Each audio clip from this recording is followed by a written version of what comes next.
The use of masks by healthy uninfected individuals has, however, led to stockpiling for everyday use of basic face masks to N95 respirator masks for everyday use.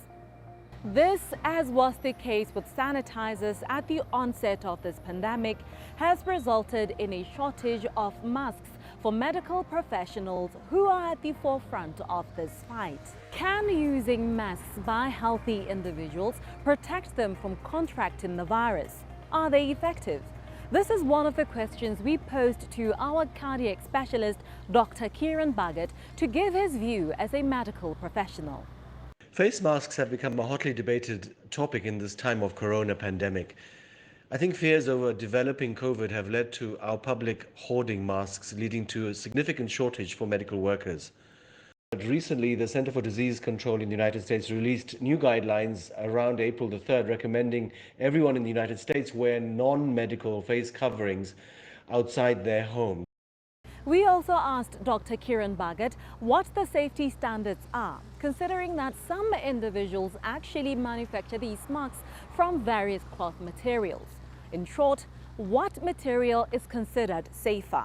A surgical face mask's main purpose is to keep out the liquid of an infected person's sneeze or cough from entering your mouth or nose. Wearing one can protect you from getting sick if you're in close contact with someone who is ill and could prevent you from spreading your illness to someone else. So it's common practice for medical professionals to wear them around sick patients. Face coverings, on the other hand, are meant to protect you in the same way that disposable surgical masks do by blocking large particles and respiratory droplets. These face coverings should be washed in hot water and dried on high heat between uses to kill any bacteria or viruses that get on them.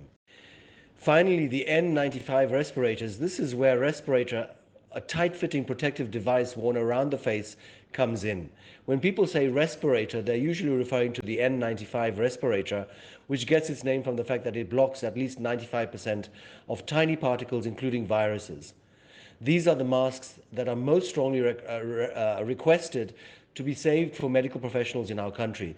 As a medical professional, what should be the discussion around wearing masks, seeing that there's a shortage for medical professionals? For me, as a physician, what is important is to address a supply shortage for doctors, nurses, and other healthcare workers before people buy their own masks. The public must remember that the shortage doesn't hurt healthcare workers, but all of us, because we need as many doctors and nurses as possible to stay healthy so they can treat and save people who are sick, not just with COVID, but with other illnesses too.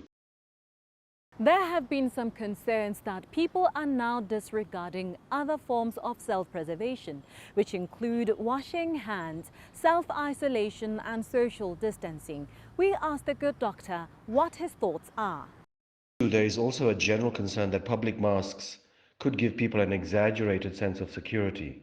Masks don't make you invincible, and they absolutely cannot replace good hygiene. Remember, wash your hands, don't touch your face, and practice physical distancing. Even in the Asian countries where widespread mask use is common, good hygiene and physical distancing have been necessary to combat the coronavirus.